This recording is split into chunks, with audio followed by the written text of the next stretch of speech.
સુરક્ષા સેતુ દ્વારા ગણેશ વિસર્જન દરમિયાન વિવિધ સેવાઓ બજાવનાર સેવાભાવીઓને સન્માનિત કરવામાં આવ્યા હતા। ભરૂચમાં સુરક્ષા સેતુ હેઠળ યોજાયેલ કાર્યક્રમમાં સુરક્ષા સેતુના પ્રમુખ અનીસ પરીખ, ડીવાયએસપી કૌશિક પંડ્યા, ધારાસભ્ય દુષ્યંત પટેલ સહિતના લોકો ઉપસ્થિત રહ્યા હતા।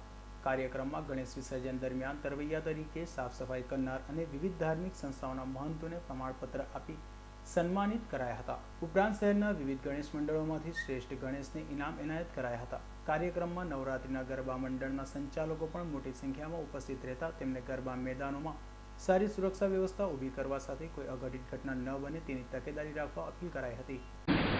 ગણપતિ મંડળો તથા નવરાત્રિના આયોજકોનો સાથે ખાસ એટલા માટે રાખવામાં આવેલો છે કે ગણપતિના કાર્યક્રમ દરમિયાન જે આયોજકોએ ઉત્સાહભેર ભાગ લઈ અને કાયદો અને વ્યવસ્થા સાચવવામાં જે ઉપયોગી રહેતા તે સિવાય મહેરબાન કલેક્ટર સાહેબશ્રીના જાહેરનામા અનુસાર મૂર્તિઓનું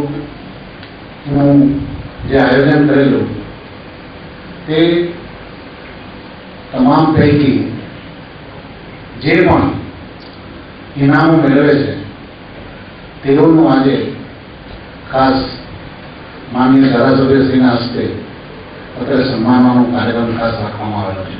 ગણેશ ઉત્સવ દરમિયાન સારી સેવા આપનારાઓનું હાલ તો ભરૂચમાં સન્માન કરવામાં આવ્યું હતું। અવી સૈયદનો રિપોર્ટ, S9 ન્યૂઝ, ભરૂચ।